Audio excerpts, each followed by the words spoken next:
ओम।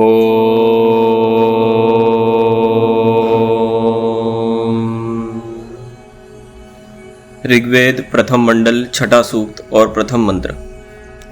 छठे सूक्त के प्रथम मंत्र में यथा योग्य कार्यों में किस प्रकार से किन किन पदार्थों को संयुक्त करना चाहिए इस विषय का उपदेश किया है।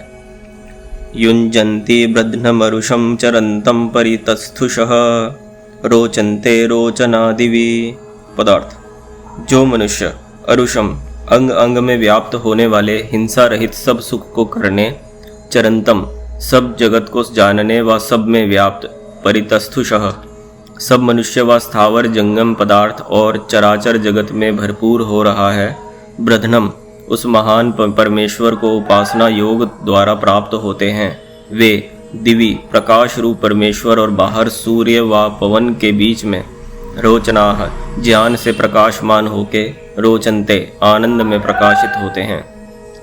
तथा जो मनुष्य अरुषम बाह्य देश में रूप का प्रकाश करने तथा अग्नि रूप होने से लाल गुण युक्त, चरंतम सर्वत्र गमन करने वाले, ब्रध्नम महान सूर्य और अग्नि को शिल्प विद्या में परियुंजंती सब प्रकार से युक्त करते हैं। वे जैसे दिवी सूर्यादि के गुणों के प्रकाश में पदार्थ प्रकाशित होते हैं, वैसे रोचनाः तेजस्वी होके, रोचनते नित्य उत्तम उत्तम आनंद से प्रकाशित होते हैं। भावार्थ: जो लोग विद्या संपादन में निरंतर उद्योग करने वाले होते हैं वे ही सब सुखों को प्राप्त होते हैं। इसलिए विद्वान को उचित है कि पृथ्वी आदि पदार्थों से उपयोग लेकर सब प्राणियों को लाभ पहुँचावें कि जिससे उनको भी संपूर्ण सुख मिले। क्या समझ में आया इससे? संपादन मतलब करना।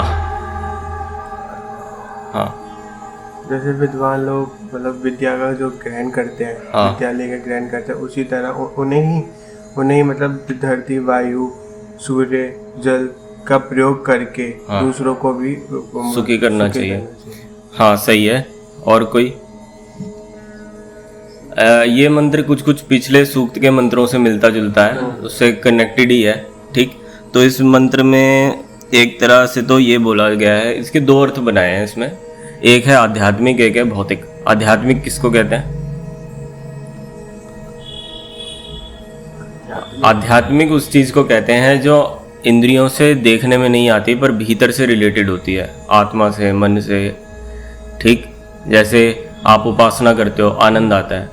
ये कैसा भी आनंद आता है। आनंद आप क्या किसी को दिखा सकते हो, सुना सकते हो, बोल सकते हो? जितना भी डिस्क्राइब करोगे सामने वाले को समझ नहीं आएगा। उस आनंद को आप समझ सकते हो, वो आध्यात्मिक होता है, अंदर का, भीतर का। खाली हम ही समझ सकते हैं। हाँ, समझ लो सॉफ्टवेयर अंदर का। ठीक, और बाहर होता है भौतिक, जो संसारी पदार्थ होते हैं ना, भौतिक। सूर्य है, दिखाई दे रहा है, भौतिक है। ठीक, तो इसके दो अर्थ हैं। एक में जो यहाँ पे ब्रध्नम, यहाँ पे एक मिनट में बताता हूँ। इसमें एक जगह तो दिवी बोला गया है ईश्वर को, और एक अर्थ में दिवी बोला जाता है सूर्य को। तो अगर हम आध्यात्मिक रूप में देखें तो इसका अर्थ दूसरा होगा, भौतिक रूप में देखेंगे तो दूसरा होगा। तो इधर दोनों मंत्र स्वामी दयानंद सरस्वती जी ने बताया हुआ है। तो पहला तो ये है कि ईश्वर के संदर्भ में ये है कि जैसे जो लोग योग द्वारा या उपासना द्वारा परमेश्वर को प्राप्त होते हैं, वह परमेश्वर अपने ज्ञान से उनको चमका देता है।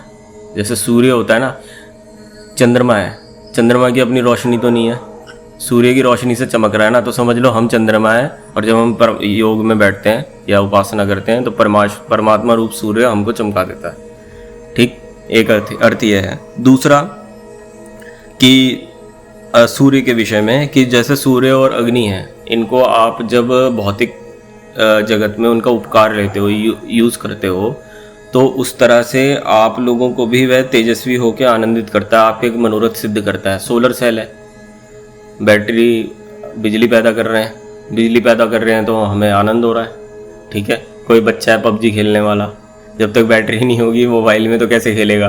और बैटरी मान लो पावर आ गई है सोलर सेल से, सूर्य से, तो आनंदित हो रहा है सूर्य की वजह से। ठीक, दूसरे अर्थ में हम लोग जैसे यज्ञ करते हैं अग्नि के कारण, अग्नि से, तो अग्नि के उसमें जो हम पदार्थ होम करते हैं वे सारे के सारे आकाश में जाके सबके स्वास्थ्य को ठीक कर रहे हैं, उससे वे भी आनंदित हो रहे हैं। ठीक। तो दोनों अर्थ हैं। अगर आध्यात्मिक रूप में परमेश्वर के ज्ञान से हम प्रकाशित हो रहे हैं, और भौतिक रूप में अग्नि या सूर्य के उपकार से भी हम प्रकाशित हो रहे हैं, अपने उपयोग सिद्ध कर रहे हैं। ठीक, कोई प्रश्न? ओ